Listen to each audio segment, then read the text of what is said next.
Okay, here we go. We're in the 2024 SOMIFA Super Bowl. And we're about 5 minutes in. Green Bay's got the ball at the Atlanta 19 with a 4th and 5, setting up for a field goal by Brandon McManus. And he's got it. So Green Bay takes a quick 3-0 lead. A couple of the better coaches, a couple of very strong teams. Much like a lot of SOMIFA, though, point differential doesn't really strike you as like being great teams. There's such a deep coaching level in SOMIFA. It's not like you're going to outscore your opponents by 200 or 300 very often. So, kind of modest point differentials, but still two of the top regular season teams, and both have won by enough to get to where they're at today. It's just, you don't see, like say in SOMIFA, the giant point differentials you can see in another type of league. So here's Atlanta with the ball. Pick up 6 on first down with Jahmyr Gibbs.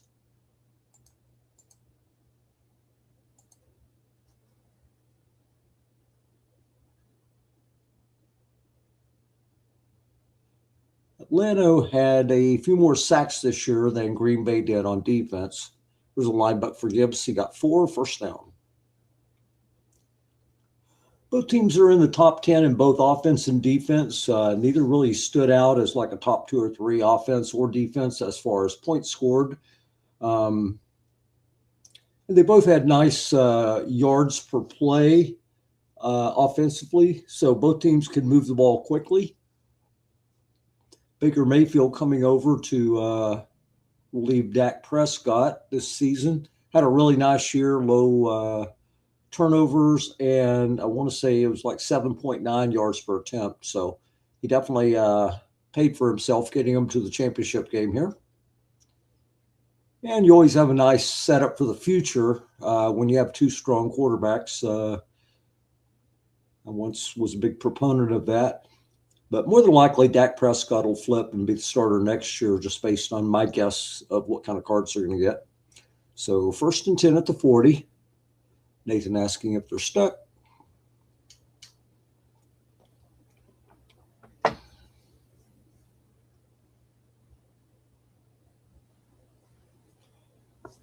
me see if I can share this out in case anybody wants to join. It's funny, I was just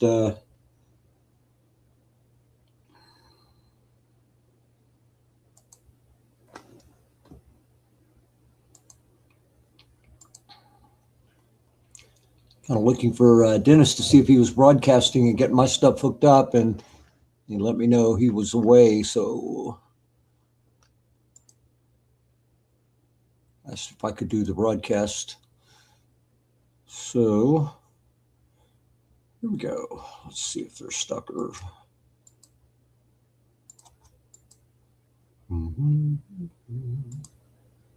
Yep, looks like they're stuck. Bounce out of here. Make sure we don't have a ghost.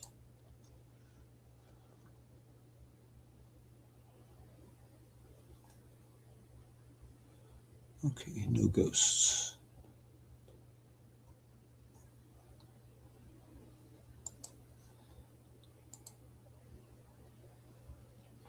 Nathan won a title not too terribly long ago, about 2 to 4 years ago. I don't think Kurt has in this league, but he has won some titles in other leagues. Current defending champion of a retro league I'm in with him, Tecmo. He won the 2000 championship. Okay, here we go, new number.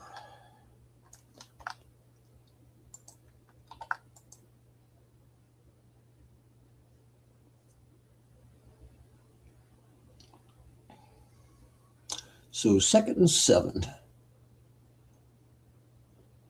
It's a 3-yard pickup. Colton Miller unable to make the block. So we're looking at 3rd and 4 here. I think you'll see a lot of base sets compared to some games. Both these teams normally will try to stay in run-friendly formations. And when Wright Gibbs will be guessed wrong. 5 yards, first down. See some of the explosiveness of Gibbs. 70-yarder on 2 and a long gain on 3, along with a plus 30 on 11. So into the Packers' side of the field at the 49. 6 minutes remaining, down 3. Dathan gives it back to Gibbs. The linebacker gets wrong. He's got a yard, setting up second down. Didn't take a quick look at these kickers before the game, but I will, as time allows, just to kind of see what the coaches are thinking about their field position. Atlanta will go for it on fourth, a little bit more than Green Bay typically. Both these teams have defended the fourth down plays very well in the playoffs. Linebacker Gibbs gets wrong again. It's got 10, first down. Nathan's always got a strong center. He and Seb are big believers in centers and the linebacker play, so you usually see them with good blockers right up the middle. So at the Green Bay 38, we've got a 1st and 10. There's a draw left, Gibbs, taking advantage of all the pass calls. He grabs 4. Let's take a look at Atlanta's kicker while we have a moment. Bates, 2 through 9 and 12 to the 32, 2 through 8 and 12 out to the 41. So as soon as he gets off the team bus, he's in range. 2nd and 6. So long to Josh Palmer, incomplete. So it's going to set up 3rd and 6. We'll see if he stays in a run-based formation. He will go 3 wide receiver. Jonnu Smith, I believe. 88 catches, 10.0. Of course, you got the great tight end Kittle. He will draw a lot of attention throughout the course of the day, I would expect.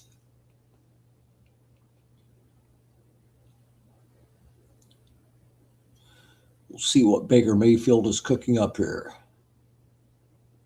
3-2-6, daring him to run a draw.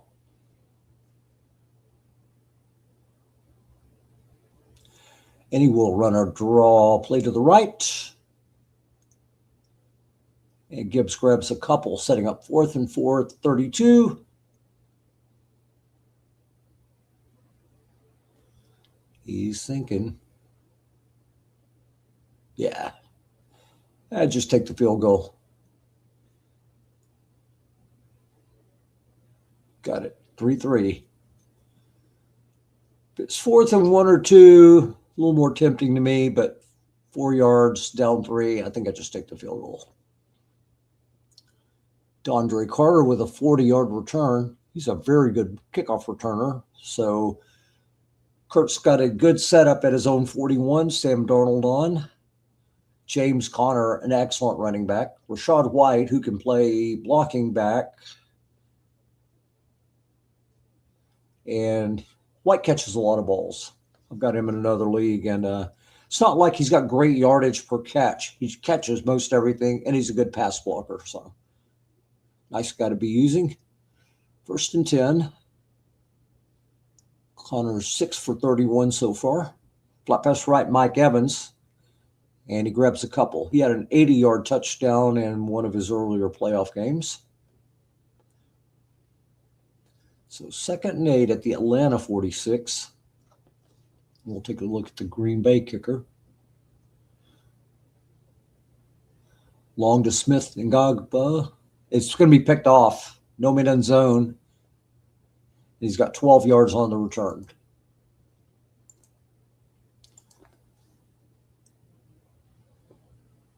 So McManus is good out to the 38. He's 2 through 8, 11, and 12 from the 23 out to the 38. So not quite as much range. There's an end run right. Gibbs again gets wrong. Got 6. Early, Kurt's calling a lot of pass.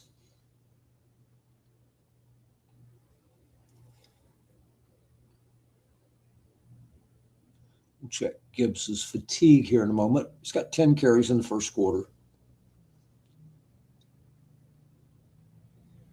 Looking to Kittle, nobody there. 10-yard pickup, first down. And we move on to the second quarter. So Gibbs has got 17 unfatigued carries remaining for the last 3 quarters.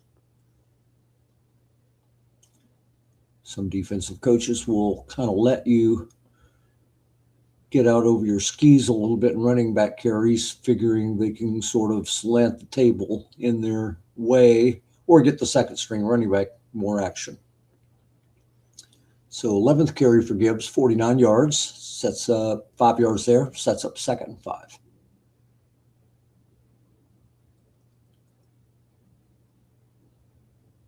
Not showing blitz.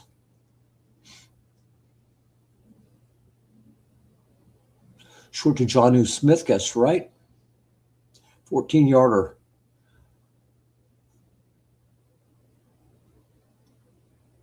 Fourteen completions, guess right, for Mayfield. Plus you get a few must run. So not a bad guess right card there. The Green Bay 37, back to Smith, guess wrong. It's got a 15-yarder here.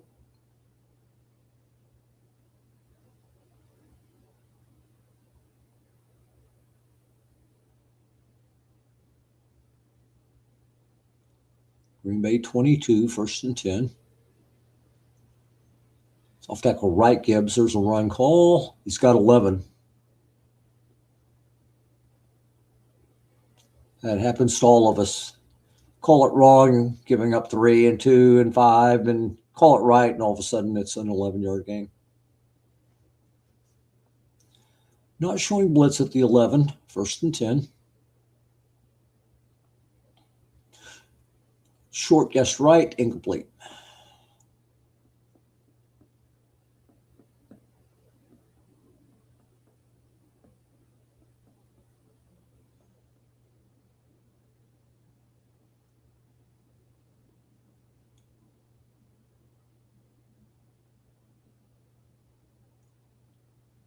Jonnu Smith's going against a 0 at right outside linebacker.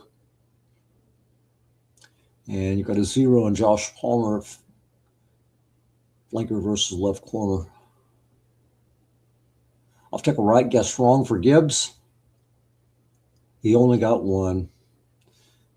Kurt having better success versus Gibbs, guess wrong at the moment. It's going to set up 3rd and 9. See the third wide receiver come into the game. Still got Kittle, who can pick up 9 on a guess right flat pass off his card. And you've got Gibbs.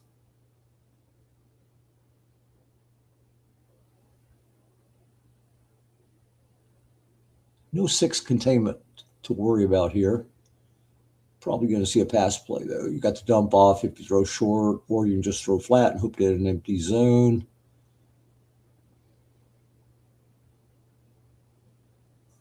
Mayfield's not a high turnover guy.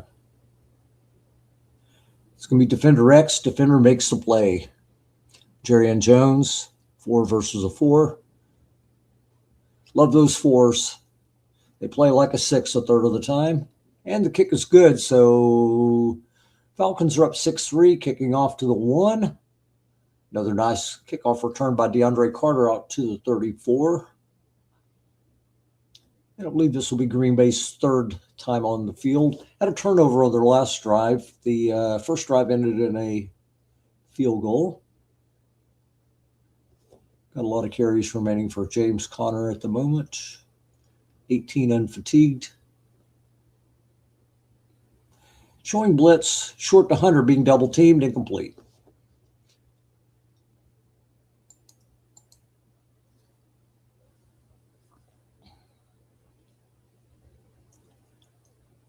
Rashad White will be the back on a 4 wide receiver, 1 halfback look. Showing blitz. 0 nose tackle, so draw is definitely a play. It's going to be a flat left to Mbigba. 7-yard pickup. It's going to set up a more manageable 3rd and 3. With 0 nose tackle, actually his whole defensive lines are zeros. He gets a lot of sacks, and he covers for those guys well. I've seen him play or played against him once this year. He does a good job of covering for those guys, but he definitely has some run defense opportunities for draw plays. Try to get to those defensive linemen uncovered. There's a 12-yard pickup, Mike Evans, and that'll get the ball into Atlanta territory at the 47. McManus, again, good out to about the 38. Showing blitz, 1st and 10. Flat right to Connor, guess wrong, 2-man in zone. Picks up 2. Good move on a white roll, 6. 2nd and 8, blitz.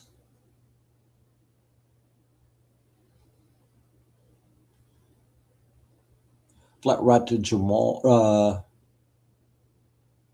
Rashad White, and he's got 9, guess wrong. That's going to set up a 1st down at the 36.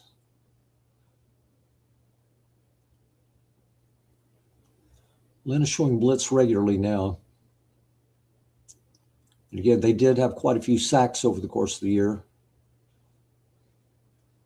Nathan good at mixing his coverages, though.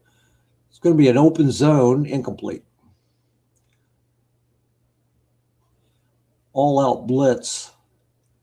And he went flat, but fell with the dry spots between the raindrops on Mike Evans' guess right flat card. 2nd and 10.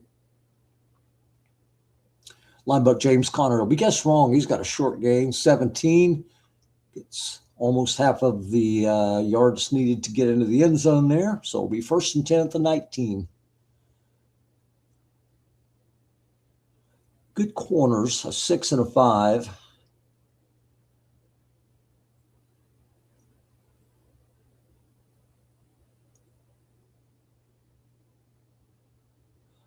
Guess wrong, off tackle right. Picks up a couple. Spencer Brown unable to make the block on a 6. White roll. Game moving right along. 6:36 remaining in the 1st half. Atlanta 6, Green Bay 3.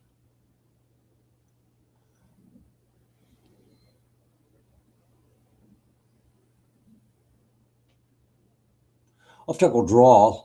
He called run, so it'll fill up the zone with defenders, and it'll be a 0-yard pickup, setting up 3rd and 8. So we'll see all the pass rushers for Atlanta. It's got Braden Fisk, a 9. Nose tackle Tim Settle, a 6. He had several sacks this year for him, too. Carl Lawson, a 6 at right end. Then you've got an 11, an 8.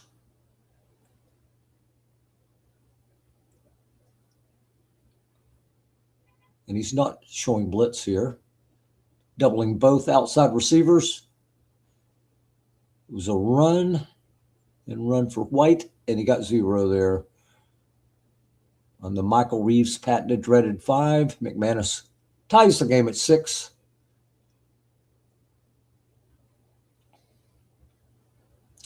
And we got a touchback. So Atlanta's got 5:06 before the 1st half. Double check I missed the first 5 minutes. We'll see who kicked off. Okay, Green Bay did have the ball first, so we did join during the 1st drive. Aaron Wright Gibbs will be guessed wrong. Hasn't really hit his stuff. As a coach, offensively, when you're burning through your good running backs carries and he's not making his big plays, guess wrong, just sort of builds up. Okay, he's due for like a plus 35. 2nd and 9 at the Atlanta 31. And Wright Gibbs again guessed wrong, and he lost 2. So 15 carries, 60 yards at the moment for Gibbs. He's got 12 unfatigued carries. Definitely one of those guys you don't mind getting some fatigued carries for as well.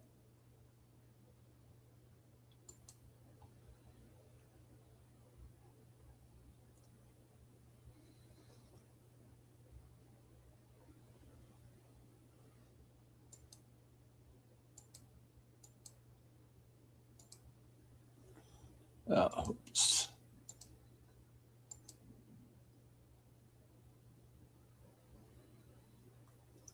Hope this broadcast had the screen showing. I know I had it on earlier. Just too many bells and whistles for me using this every 2 or 3 months. I always seem to screw one thing up.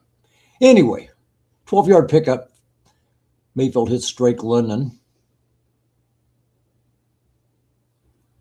Okay, don't want that showing.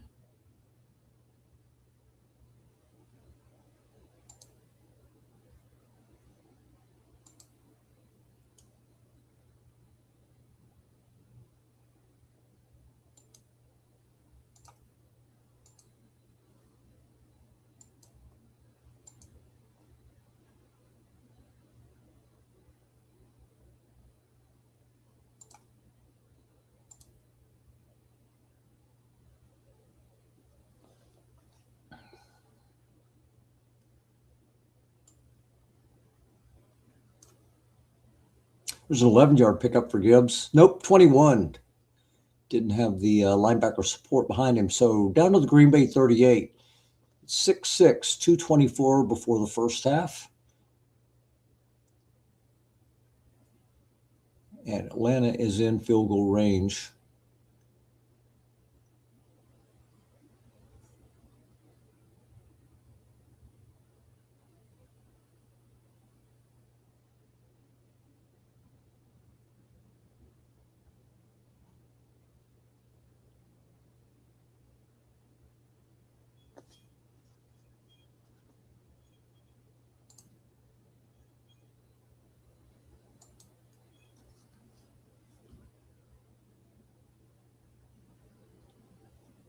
Second and 8. Algier getting the carry there.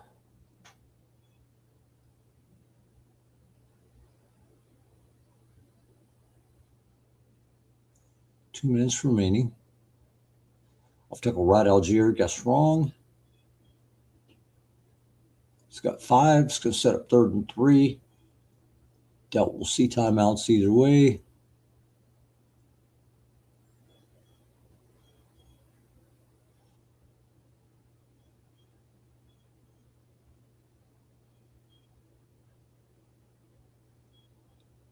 Brings Gibbs back in. 3rd and 3 at the 31.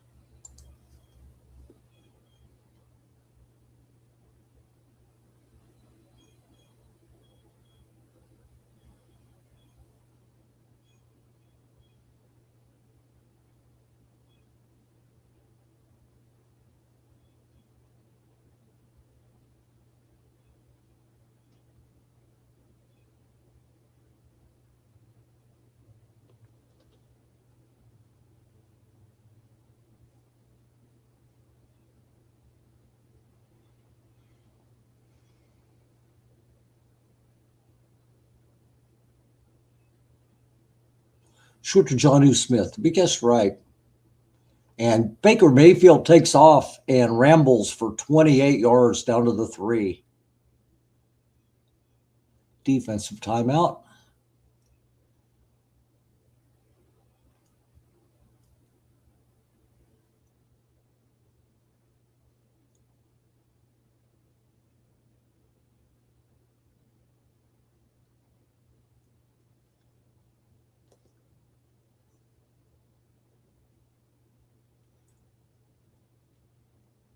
I'm thinking Algier's got a carry coming here.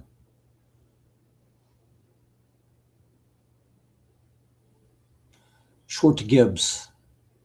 Touchdown. And Atlanta goes up 12-6, 107 left in the half. Bates on for the extra point. And Atlanta's up by 7. So plenty of time for Green Bay. 2 timeouts left. Darnold will have a chance to see if he can get them at least into field goal range here.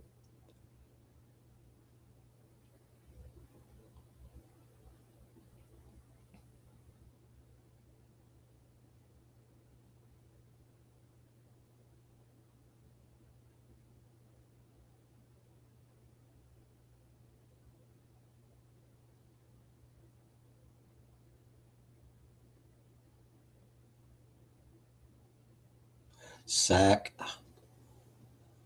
Ajulain gets a 8-yard sack, so it'll be 2nd and 18.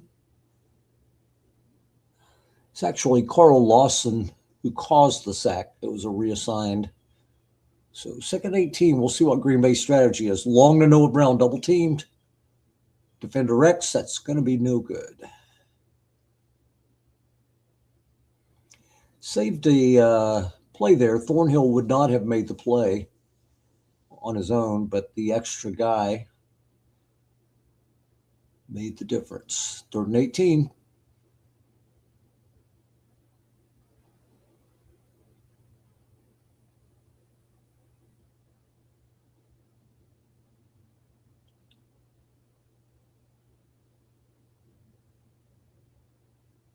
Linebacker draw. It's going to be a short gain. 14 will be the pickup. It'll get him down to the 36. That's a critical play in that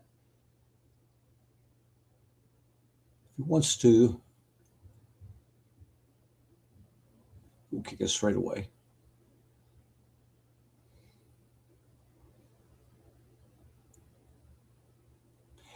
And you not had a timeout there by Atlanta. You would have had a chance to at least kind of run it down to like the last play of the half on 4th and 4. But smartly, Nathan goes ahead and makes him make a decision there. And, of course, punting would be the correct decision. So here we go. We'll see what they do. It's got Gibbs in the game, and he is going to get the carry and run right. And he gets 0. Defense takes a timeout. Atlanta does not have to punt.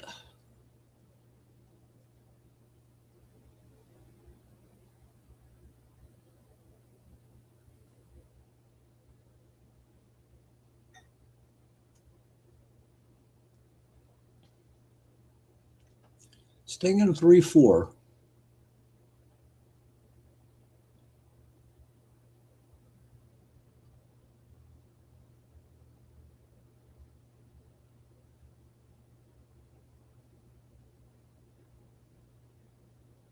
And run left, Gibbs gets 4, or 8 rather. It's going to set up 3rd and 2. Defense again takes the timeout.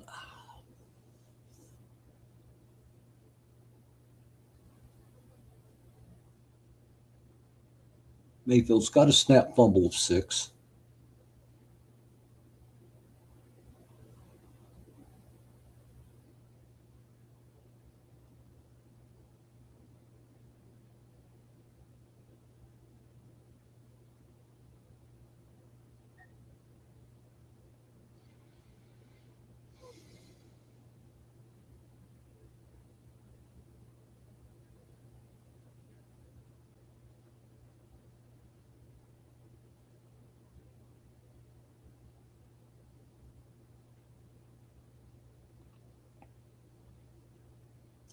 And a 9-yard pickup for Gibbs.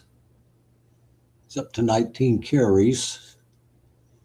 And 1 second left, 70 yards away. Gibbs does have a plus 70 on his card. We'll see if he takes another shot at it. Got a few carries invested in this drive already. We'll see if he takes one additional chance.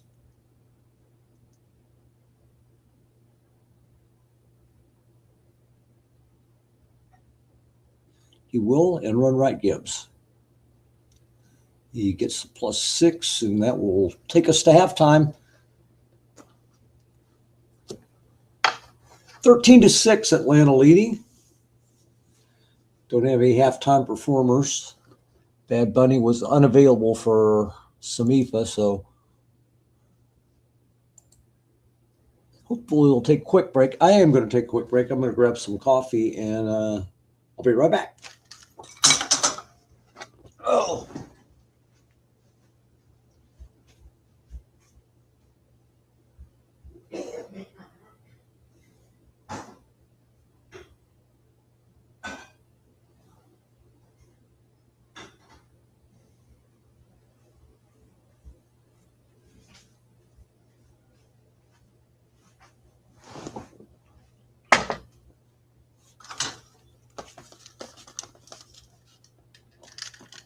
Okay, back here. I post the game IP. I started to do that a little earlier.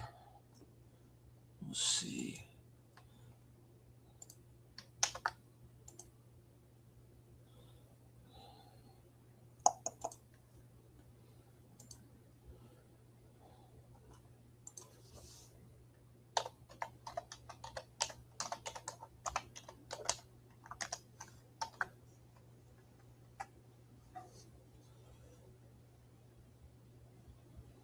I have got to practice doing StreamYard a little bit more. I have a good time broadcasting with other folks and such.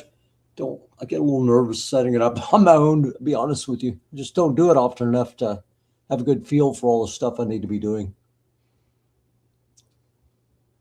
Okay, it looks like Baker Mayfield's taken off on like an 11-yard run there. Try to remember to check this to see if anybody can join. So Mayfield's got a couple of carries for 38 yards. Big one there to help set up the only touchdown of the game. So Atlanta up 13-6 with the ball. 5 yards for Algier. Now we've got a really slow game speed for some reason. Let me just double check.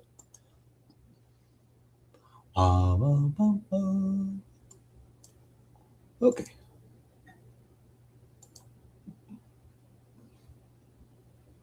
Second 5. Gibbs back on. 7 unfatigued carries remaining. He's in a 3 wide receiver set on second and 5. Quentin Johnston,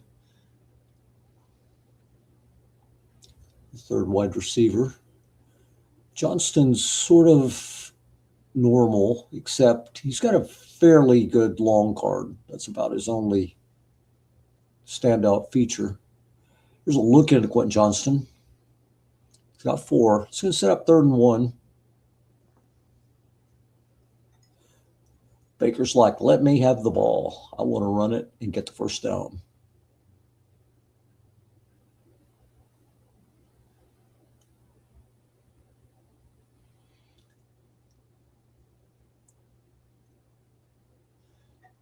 I think as long as he doesn't lose a lot of yards, he's going to go for it on 4th down as well.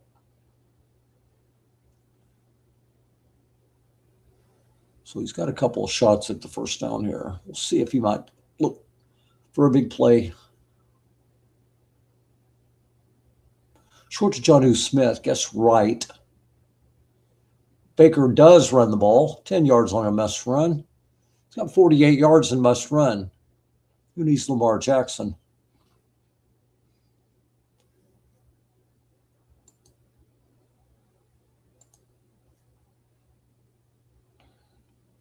So Algiers on, bought the Green Bay 40. So right at the edge of field goal range here. Look into Algier, 2-man in zone, picks up 2, and it's 2nd and 8.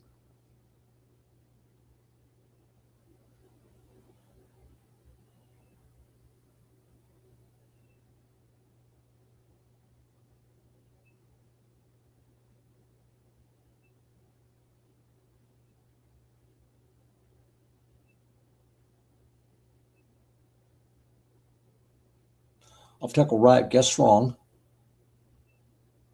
And he got 9. So first down at the Green Bay 29. Tons of time left.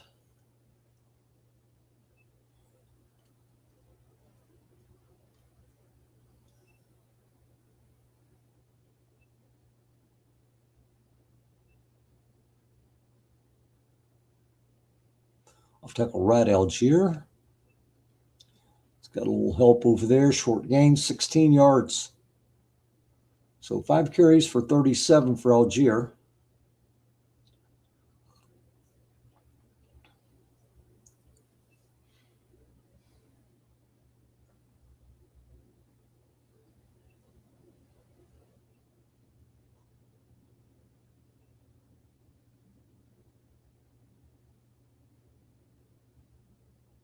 And there's 6 more.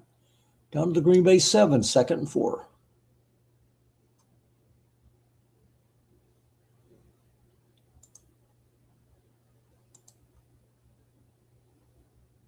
All right, got DC. Hey, Dennis. How are you? How you doing? So second, got 4 there. So got 1st and goal at the 3.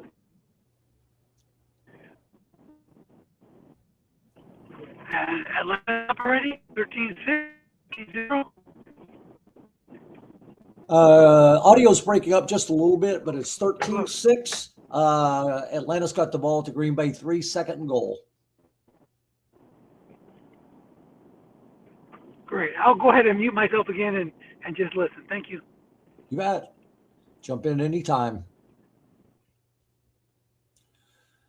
So it's in right Gibbs. He's going to get in the end zone. George Kittle makes the block, and Atlanta's up 2 touchdowns here, pending the extra point.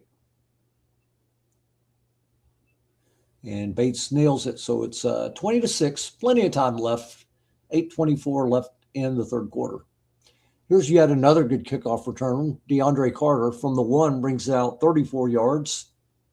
So at the 35. Sam Darnold back on.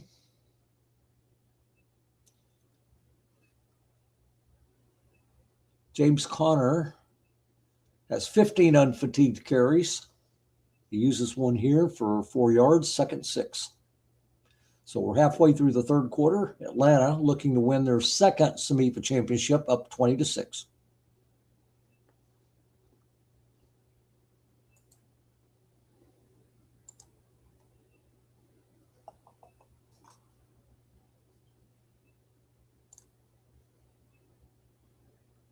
Two-yard pickup for Connor. Set up 3rd and 4. Valuable 2 yards. Like more, but at least you're out of containment here.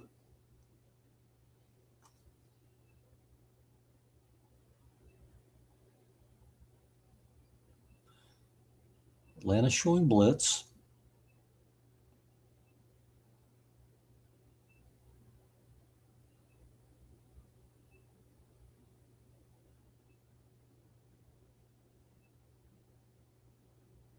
And run right, Connor guess right. It's going to get the 1st down, 12-yard pickup. 1st and 10 at the Atlanta 47. There's enough time you could take a field goal here, but really thinking touchdown, so plenty of time. Long to Smith, Jigba, and it's going to be a 72-yard pickup for the touchdown.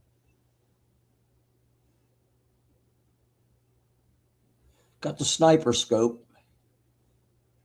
And just like that, Green Bay right back in the game. It's 20-13 as McManus tacks on the extra point. 6 minutes left in the 3rd. So Kurt really needed that one. Here's one of those weird kickoffs that does not land in the landing zone, so the ball's out to the 40. 1st and 10. Algier in at running back.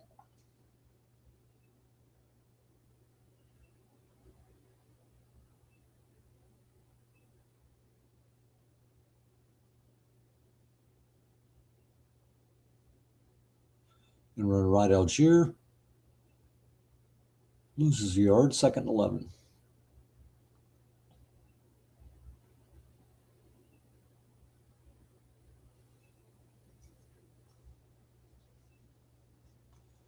Algier's been the main running back here in the 2nd half. as kind of husband a few of those carries you have left for Gibbs for important downs. Not showing blitz. Soft tackle right, guess right. And linebacker makes a stop to Mario Davis for a loss of 2, sets up 3rd and 13. 3 wide receivers, Gibbs in the game.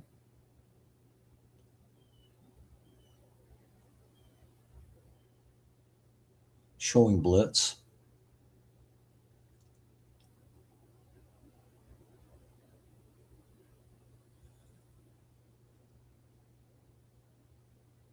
Short to Kittle. Major blitz. Pass rush. Sack. Tuapa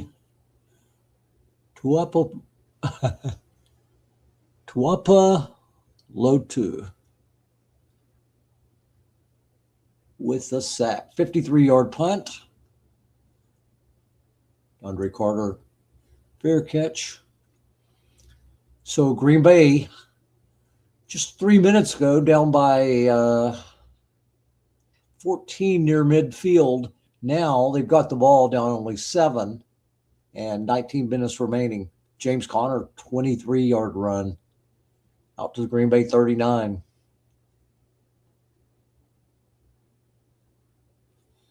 So you got that 7 you needed. Love to put another score on the board here if you're Green Bay. Be great to tie it, but getting a field goal would feel good too. Major blitz, linebacker Conner. The dreaded 5. 2nd and 10.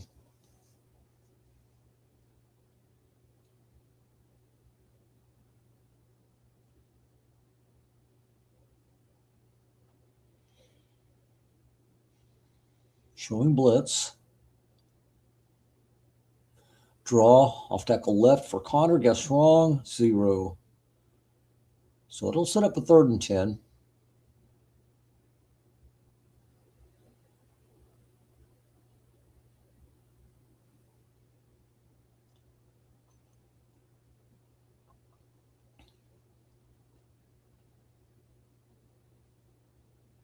Long to Evans.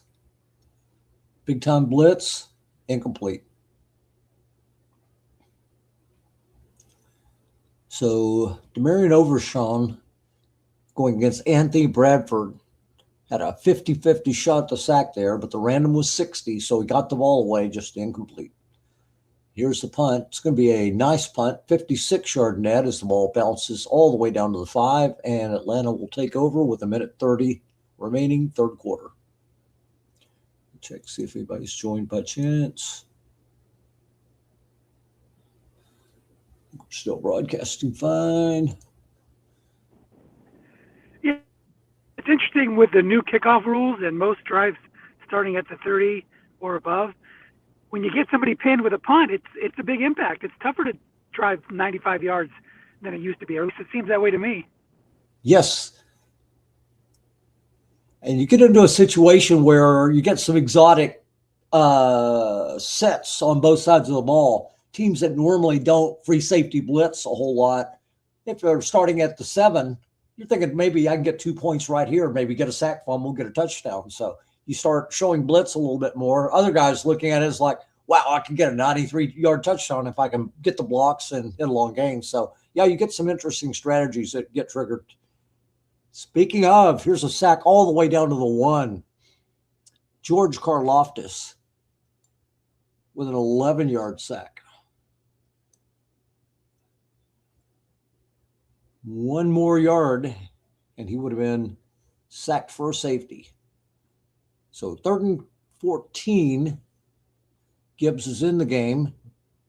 2 tight end, 2 receivers. So run-friendly formation. We'll see if he does run Gibbs, and a 3-4 defense. Interesting calls here on 3rd and 14.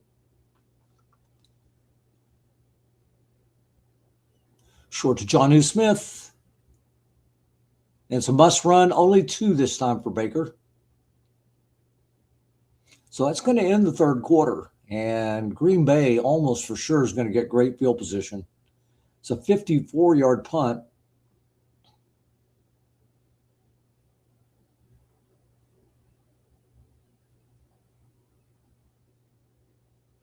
Really slow animation for some reason here. And a fair catch. So Green Bay at their own 43.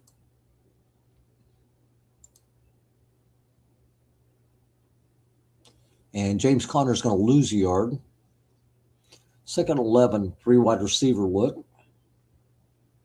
Blitz being shown again. Noah Brown, much better third wide receiver than Quentin Johnston.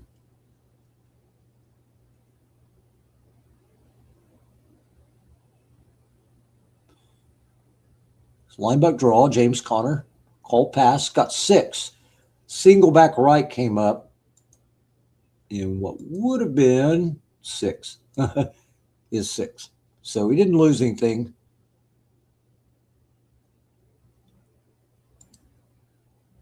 Conner's definitely got some big hits, got strong. So it'll be 3rd and 5.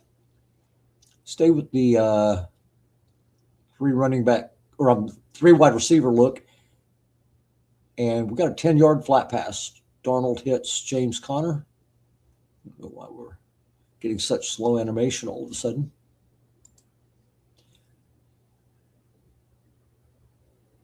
So Green Bay at the Atlanta 42 now. Off tackle left for Conner. He beats the defensive end. He's going to pick up 17.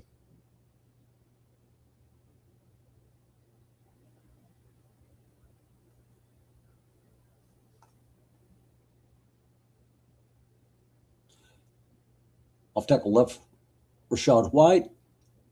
He's got 5. Turn off animation for a moment.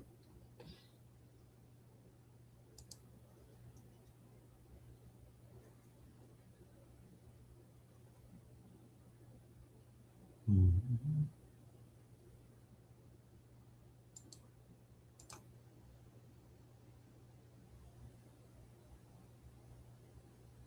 Second 5. Left flat, Stone Smart, incomplete. We'll set up 3rd and 5.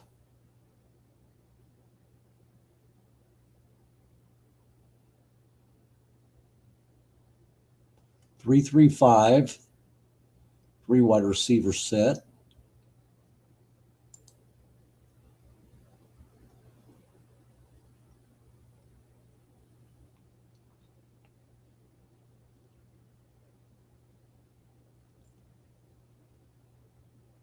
No blitz.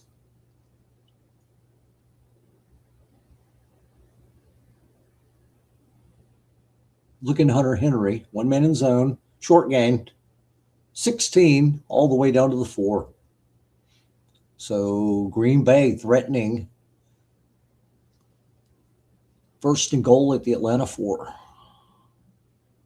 Conner and Rashad White are the running backs here in the full house. Short to Mike Evans. Guess right. It's going to be a touchdown. Sniper scope. And so it's 20-19. McManus will try to tie it. And does. So we're at 20 all. 10.5 minutes remaining in the SOMIFA Championship game.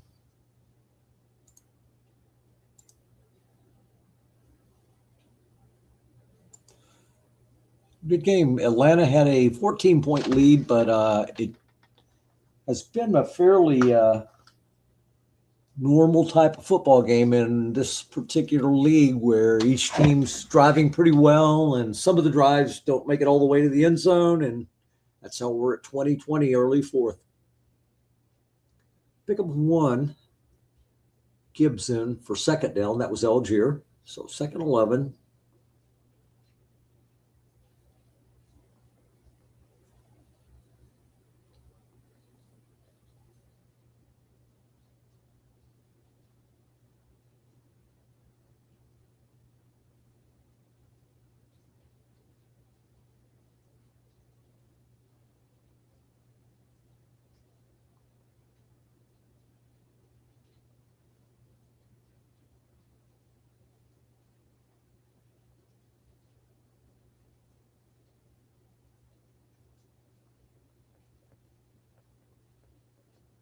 Off tackle draw.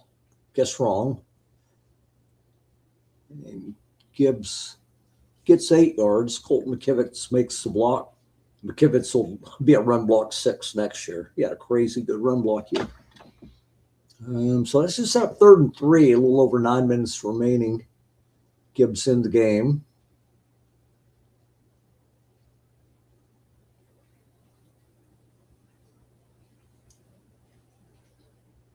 So one of those important downs here. Atlanta on their own 37, 3rd and 3.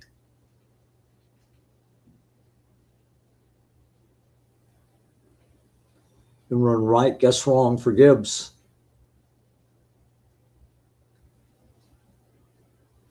Karloftis could not make the play. So first down, pickup of 3. Karloftis with a big sack not long ago.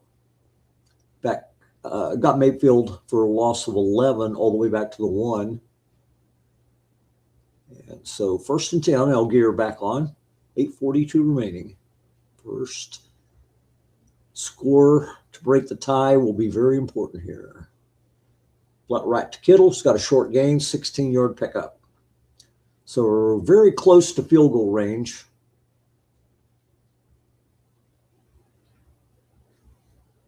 He's got a real good shot out to the 41. So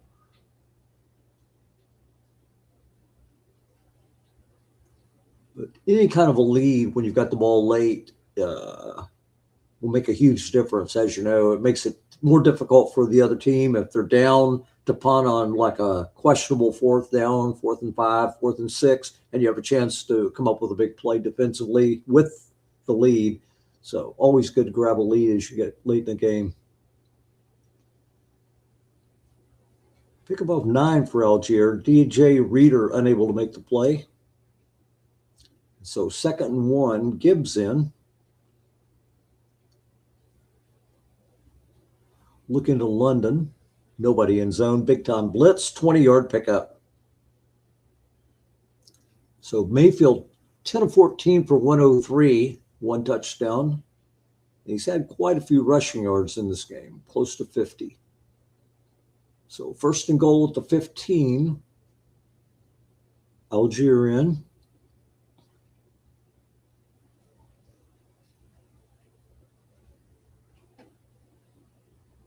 Off tackle right, guess right. 0. So we'll say 2nd and goal, 6:18 remaining. 2nd and 10 from the 15, not 2nd goal.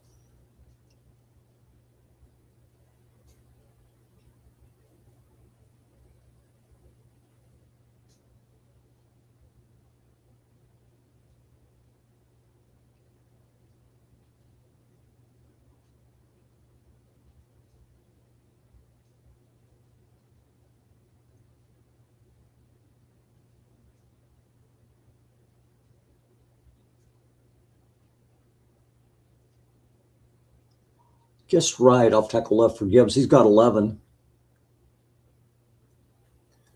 And that's like the 3rd time he's had an 11-yard pickup, or maybe even 21 once on a off tackle guess right. So Gibbs is having a decent game, 25 for 133.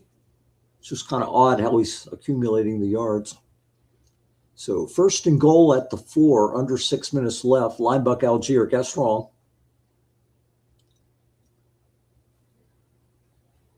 And it's a touchdown. Bobby Okereke could not make the play, and with the extra point, Atlanta takes a 27-20 lead, 5:24 remaining.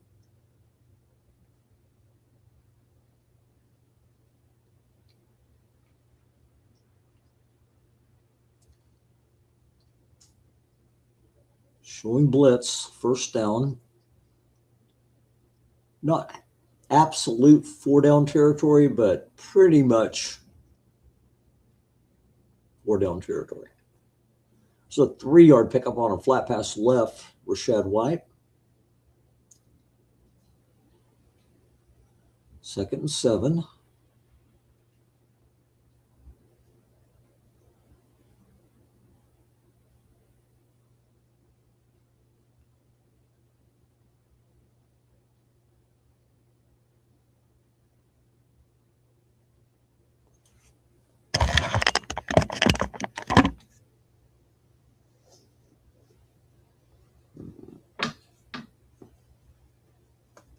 Short to Hunter Henry, incomplete.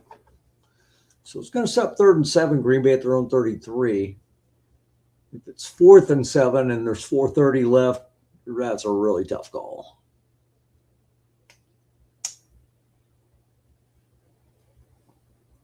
Because if you don't make it, you're giving up a 2 through 9 and 12 field goal. And that would definitely seal the game. So you really don't want to turn it over on downs here. It's going to be a completion, 5-yard pickup, 4th and 2, easy choice. So a huge 4th and 2, Green Bay at their own 38. At least they're in a makeable down and distance.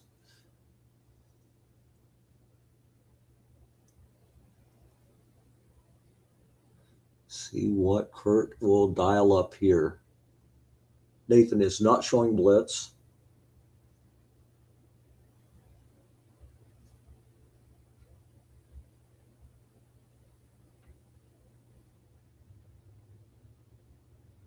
Off tackle right, it's guessed wrong. 4-yard pickup. So Green Bay keeping the game alive. 1st and 10, 3:18 remaining at their own 42. All their timeouts left. Time is not a problem. And run left Connor. It's guessed right. Going against a 0. He'll pick up 3. And that's going to set up, not trying to get out of bounds there, by the way. Set up 2nd and 7. Nathan shows blitz.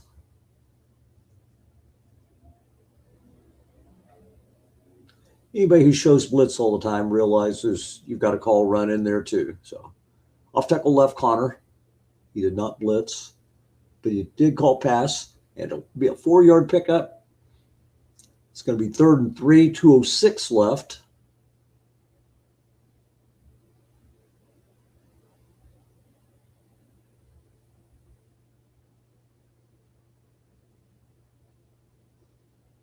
And due to the length of the drive, Green Bay will not punt pretty much. Linebacker Connor guessed wrong. He's got 6 rather. And that's a 1st down at the 2-minute warning at the Atlanta 45. Great game.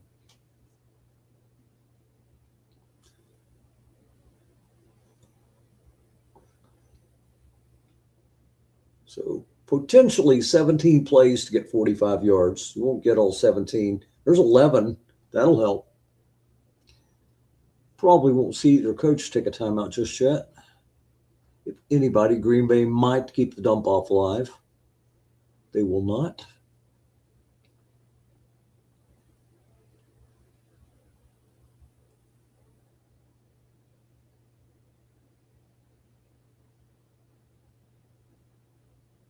Off tackle right Connor. But guess wrong. He's got a short gain. 16 yards. All the way down to the Atlanta 18. We'll see who takes the timeout here. Maybe Atlanta. Nobody's taking one. If you're Atlanta and you get a turnover on downs, you don't want to leave them 3 timeouts and then you're forced to punt from 10. So Atlanta's not sure exactly whether they want timeouts here or not. It's going to be a 2-minute zone flat, incomplete, good call. 5 roll would have been 5 or 6 yards there.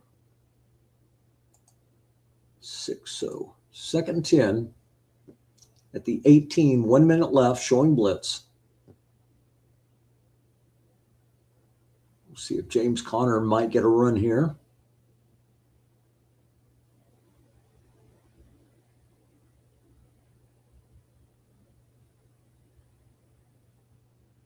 Off tackle right, guess right. Stop for 0, so that's going to set up 3rd and 10. Connor has entered fatigue level 1.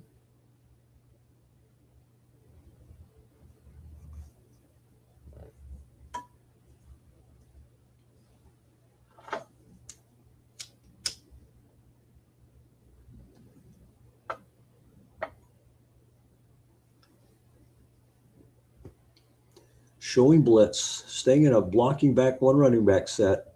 3rd and 10 from the 18. 37 seconds left. I might have taken a timeout if I was Green Bay there. Just to keep the dump off play in line for one more play or two. This play does have a dump off possible. Short to Rashad White. Incomplete off his card. So 4th down, dump off is out. Yeah, it's 4th and 10 from the 18.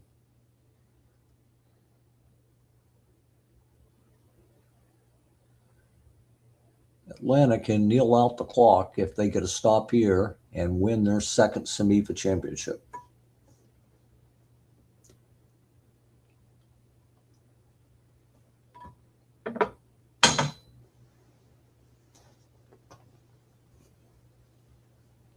Showing blitz, 3 wide receivers with Connor as the only running back.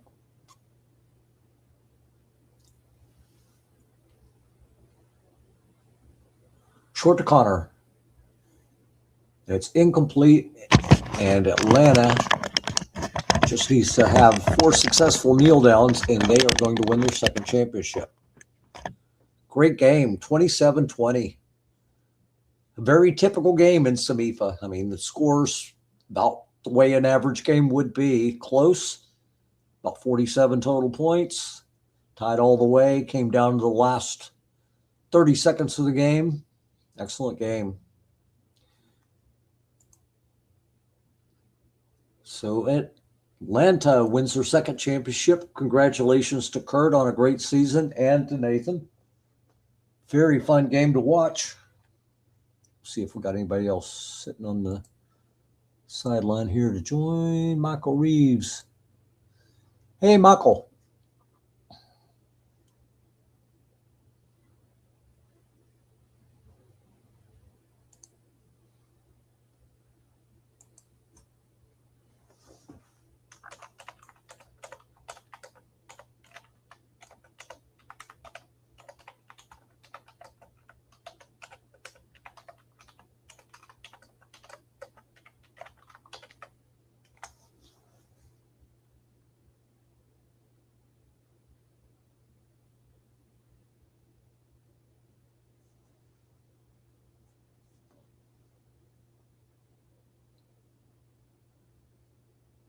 Oh, good. Nathan's going to join.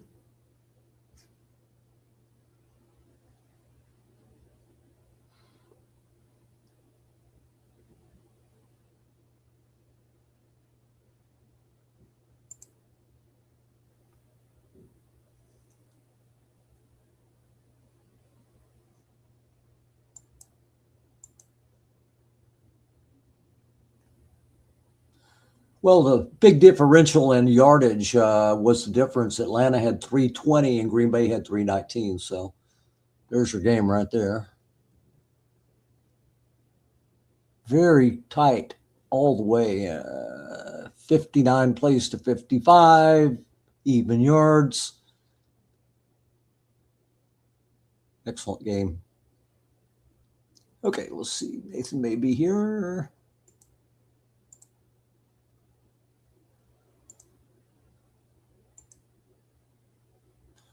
Okay, we've got Ed, but I think he does not have devices, so he may be just listening in, which is perfectly fine.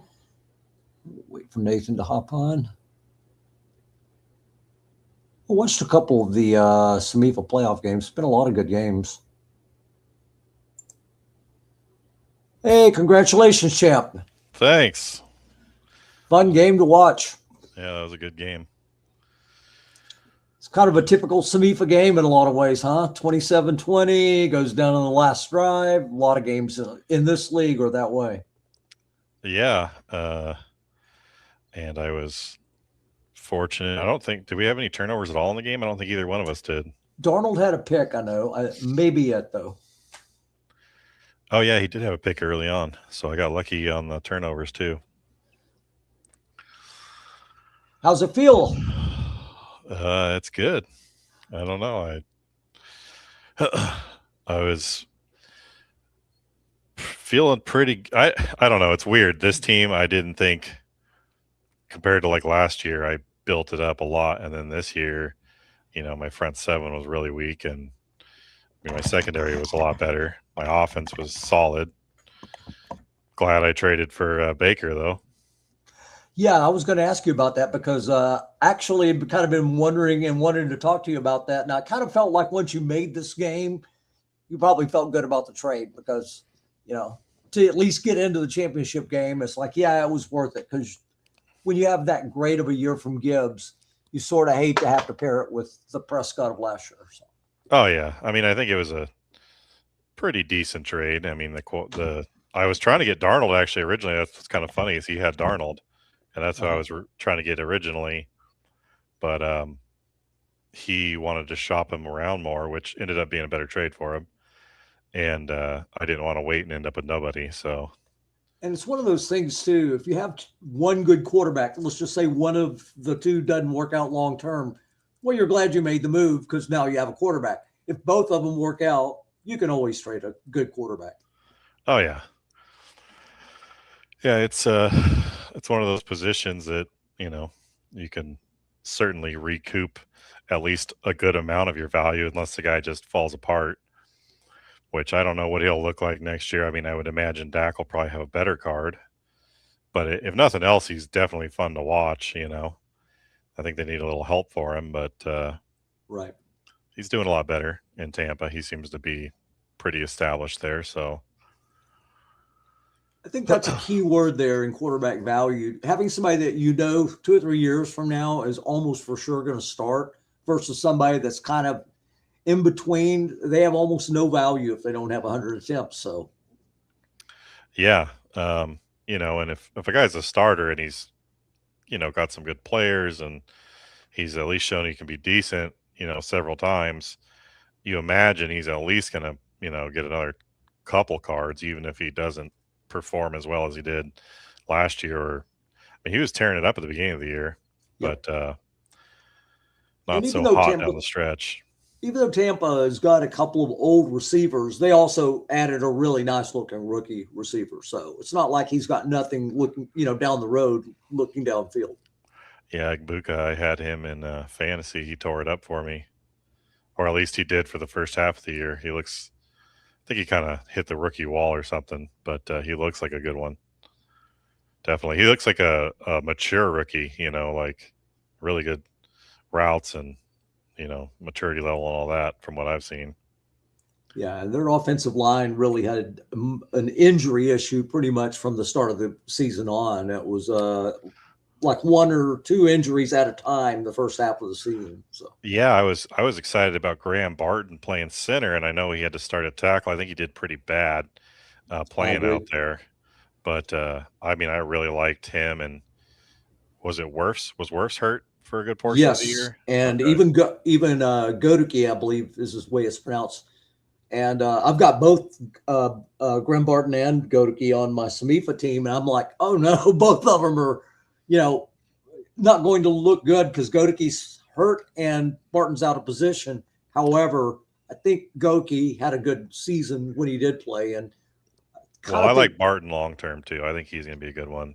He, was with so many centers in this draft. I actually had him up there. I think in the fall he might have been my number 2 guy behind Frazier, I'd say, but it wasn't even that much of a difference to me. I really liked him. I had him over Frazier, and I knew by the end of the draft and thinking about it, I was like, I shouldn't have. I actually do like Frazier better long term, but that's not the way I had him ranked. Well, if you've got him ranked that way, you're going to end up with, you're not going to probably get Bart or Frazier unless you take him real high, and then Barton's going to look like a steal when you do get him. So yeah. And Cooper Beebe's another one I liked quite a bit last year. So yeah, I'm not sure what to think on him. I had him lower, but now I've got him a little higher. So we'll see. I think he slipped a little bit today in the SOMIFA draft. I think he got into the 3rd round. I saw that, and I was checking your guys' draft to see how some of those guys were going, and it always helps give me a little bit of gauge on kind of, since I'm not in the spring leagues, how the perceived value of some of my guys might be in case I were to deal them or something. So, yeah, it'll be fun seeing the new ratings and all that. But I mean, I think the last championship. I won 2 now in this league. The first one I was really nervous because I've been in the league a long time and I hadn't even been to a championship game. And this time around, I definitely knew that it was like, I mean, anything can happen in one game. A turnover. I had so many turnovers with this team this year, and then in the playoffs, I don't think I had a single one. So it's just, go figure, I guess. And you were your opponents were like 0 for 6 on fourth down in the playoffs coming into the game. So I'll take it. Those are important. Those are really important. Yeah. Well, I mean, 10. I had 24 fumbles this year. I was lucky I only lost 10 of them in the regular season. I mean, Baker fumbled the hell out of the ball over and over and over again. But, it seemed to average out in the playoffs for me. I got lucky. Yeah. Had a nice run. I was bringing up in the beginning of the broadcast, so one thing I've noticed about SOMIFA compared to other leagues, and again, this is just my impression of it, but I guess you'd say the floor of coaching is so strong. You don't see teams end up with like a 180-point differential very often in SOMIFA. Good teams like yours and Kurt's that are in the championship and have the best records in the league, so they should be in the championship, are still only like plus 70 you're in point differential. And I know that has a lot to do with just how good the bottom level teams and bottom level coaches, you might say, are. Yeah, I mean, in the playoffs, I played most of my games pretty early, and then this one kind of was a little late with scheduling stuff. But looking at teams after I had played, like, okay, who might I want to play? There weren't really any coaches. Like sometimes you're like, oh, I don't want to play that coach specifically over this coach. But there's a lot of good coaches, like you were saying, definitely in the playoffs too. And it was more like I was just hoping for good matchups for my offense, because I knew my defense could be vulnerable with all the front seven being, mostly zeros. But you don't want to see like a middle linebacker run defense 6 against Gibbs, where you've got a guy that could be a 6 in containment in all 3 zones from time to time. So, yeah, I mean, I don't necessarily mind that if it's like, there's certain, like if I get into I think I ran a lot of 3 wide against a lot of the teams that they were weak up front. And it's nice if I can run a 3 wide and pick on like a middle backer, keep him in his spot, especially if the nose tackle's weaker. And then anyone that's got some holes in the secondary so that, when you do get your shots, you can take them. It's like he had to play the whole game. I mean, he did a great job he had a 0 at corner, you know what I mean? Like you don't see that very often. I mean, I've made a playoff, I think maybe in S28 with a 0 at corner, but that was a 28 guy league, and it's a little different. But usually you don't ever see that. So that's pretty impressive. And it's not like he had a bunch of studs everywhere else.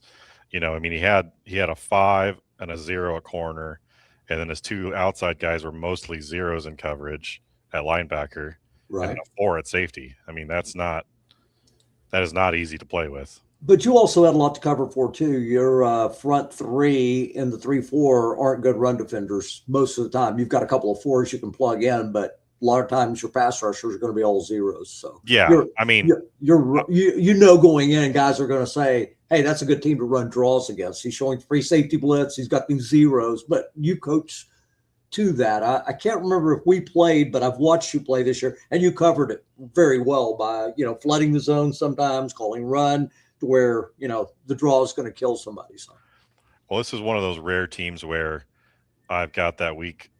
I mean, I have had a lot of teams with weak fronts, but I don't usually have a 5 and a 6 at corner, and that makes a ton of difference for me when I definitely would have taken my defense over his in this game, just for the strength of the corners. It's just too hard to protect, especially, I got 4 guys on the field pretty much at all times that can go deep, and Gibbs is a decent short receiver. So, I could probably throw anywhere, reasonably well. But he played it well. I mean, with the pass rush, with the flooding zones against the run.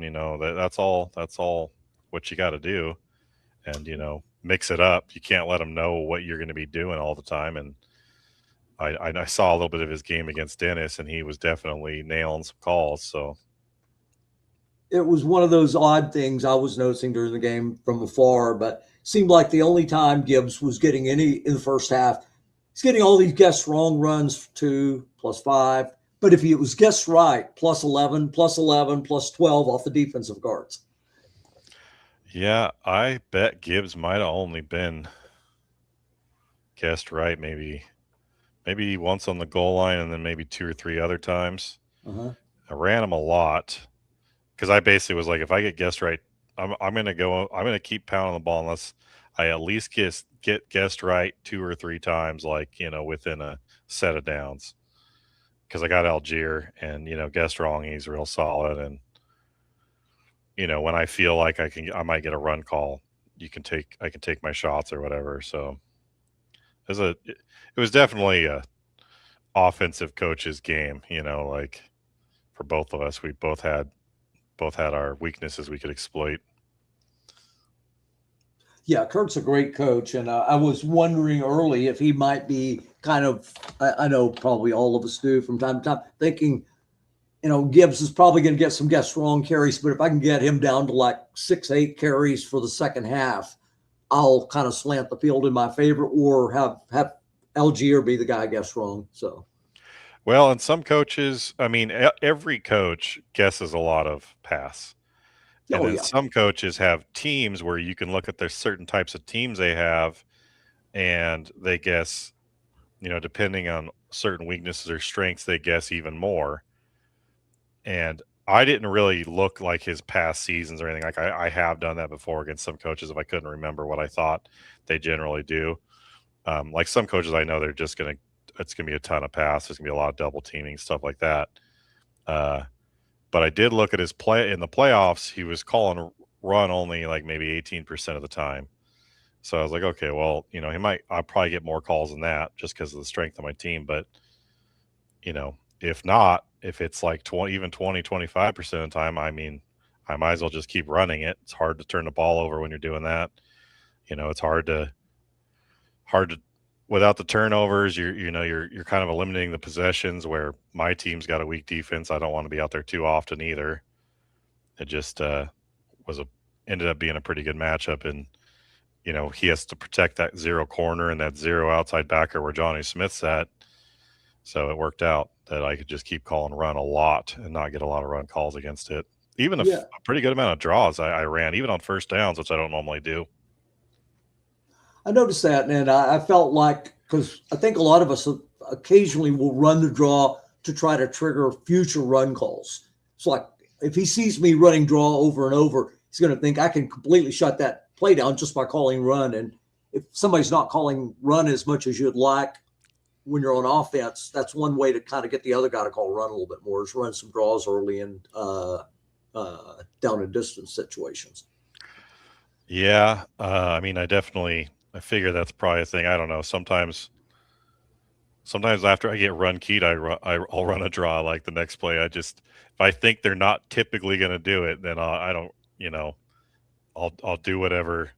Like, I mean, I don't know if you watched Dennis's game the other day in Ottoman where he played Detroit and he called that run key on Gibbs on the end run. Did you happen to see that?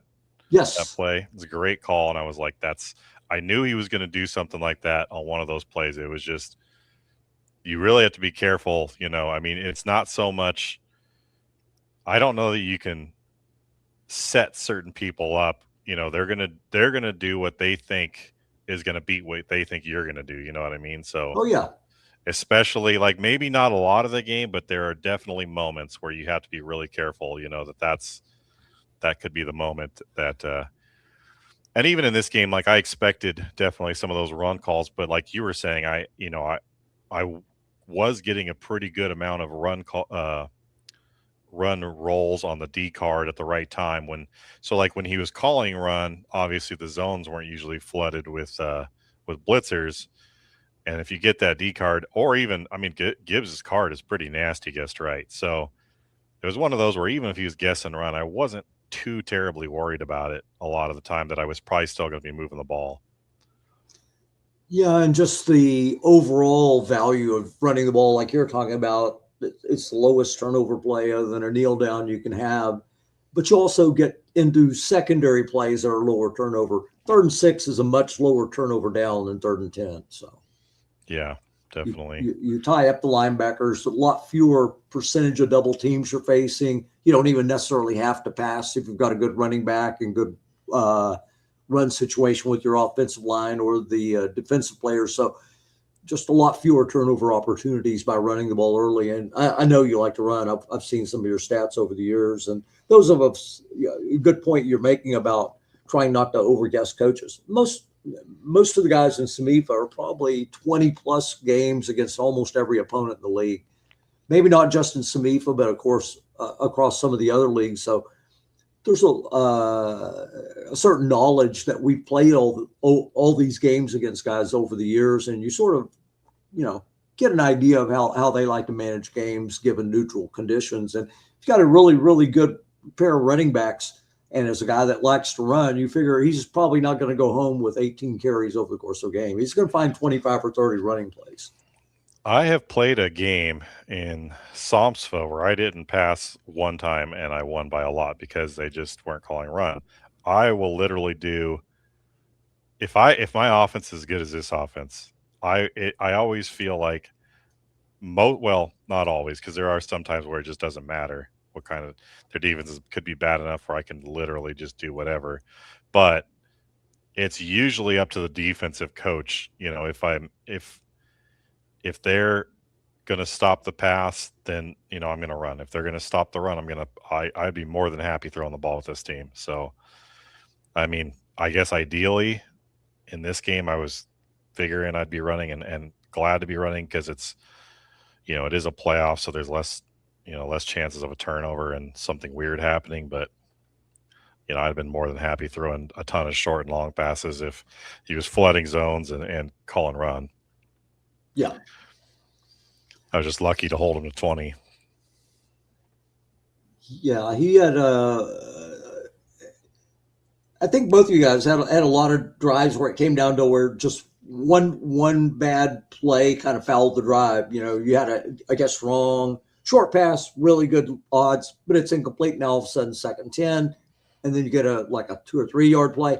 And what had been just a drive that was just churning out first downs, now all of a sudden it's 3rd and 7. So all teams kind of run into that from time to time, though. Yeah, definitely. I mean, I think he probably did the right thing trying to stop the big plays, and then he grinded it out against my D, which was also probably the right thing, and hit some big plays when maybe I was coming up too much or not blitzing enough or whatever. That sniper snope got me a couple times. Yeah, must felt great that long must run by Baker all the way down to the 3. Oh yeah, the run. He had 2 good runs. He had another Yes. like a 10-yarder that got me a first. Yeah, that was clutch for sure. Yeah, it was funny on like a 3rd and 1 or 2nd and 1. I was like, Baker wants the ball. He just wants to run it here because he just had a couple of good runs. But you didn't run a line. I was thinking you might just run a line buck just to save a carry for Gibbs, but you throw a short pass and Baker still ran and got the first down on it. It's like, yeah, he wants to run this game. I was kind of thinking, I was wondering if at the end of the half he had called timeouts when he couldn't get the ball back, if he was just trying to get me to burn Gibbs, but I was still like, I'll still take my chances. I'll try to get a long gain or 70-yarder. That might have been part of the strategy, though. I was making comments about that at the end. I was wondering if he's calling timeouts to get you to burn Gibbs carries or because Baker had a 6 snap fumble. I was like, there's got to be something because you don't have to punt here. You could kneel down 4 times or run 4 plays. I think it was probably to burn the runs. I mean, the odds of me actually hitting the touchdown are pretty slim. And my offense did sort of stall out for a stretch there without when I wasn't using Gibbs as much. And I don't know if that